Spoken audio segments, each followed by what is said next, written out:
आज कैबिनेट की बैठक प्रधानमंत्री जी की अध्यक्षता में हुई और बहुत ऐतिहासिक फैसले लिए हैं। आज नौकरी के लिए जो युवा होते हैं उनको बहुत परीक्षाएं देनी पड़ती है और उनको लगभग 20 रिक्रूटमेंट एजेंसीज है। तो कोई 4-5 में अगर परीक्षाएं देता है तो उतनी परीक्षा उतनी जगह जाना, ये सब समाप्त करने के लिए एक ऐतिहासिक फैसले में नेशनल रिक्रूटमेंट एजेंसी,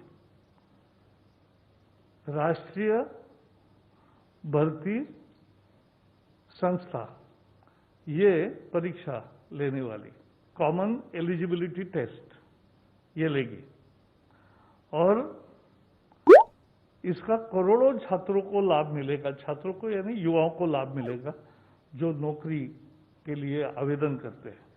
लगभग 2.5 करोड़ कैंडिडेट हमारे अनुभव में आया, हर साल तैयार होते हैं जो नौकरी के लिए एस्पिरेंट्स रहते हैं और भारत सरकार में लगभग 1.5 लाख।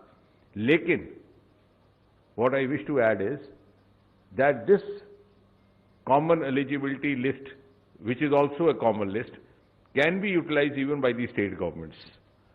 और हम राज्य की सरकारों को भी सुझाव देंगे और उनके जब समझ में आएगा तो निश्चय ही वो भी समझेंगे कि उसमें इनका लाभ है, क्योंकि राज्य सरकार के लिए भी उनका स्टेट एक्सचेकर में बचत होगी। So in fact this is in keeping with the cooperative federalism. We are in fact facilitating even the selection processes undertaken by the individual state governments. उनका स्टेट एक्सचेकर बचेगा, उनकी व्यवस्था बचेगी, एक चरण उनका क्रॉस हो गया। और इसी तरह आगे चल करके मेरी कल्पना यह है कि प्राइवेट सेक्टर भी इसको उपयोग में ला सकता है, जैसे कि अब हमने देखा एडमिशन्स के सिलसिले में हमारी दूसरी लिस्ट को लाया जाता है। इसमें 1 साल के अंदर 2 होंगे इस प्रकार के टेस्ट, जो बात छूट गई थी वो आपके ध्यान में रहे।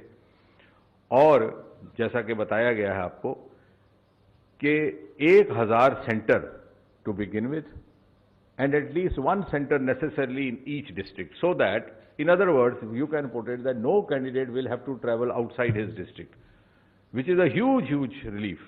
इसके अलावा एज रिलैक्सेशन में और जो बाकी सुविधाएं हैं उसमें कोई अंतर नहीं है। The age bar he can try as many times as he wants till his age permits. जो दूसरी कंसेशंस हैं फीस इत्यादि की वो भी वैसी रहेंगी, बल्कि एक इसमें फर्दर इंप्रूवमेंट ये है कि पहले एक ज़माने में सिर्फ 2 लैंग्वेजेस में टेस्ट होता था, अब ये 12 लैंग्वेजेस में होगा and gradually we will go on increasing the number of languages so that we can try to include as many languages as possible from the 8th schedule.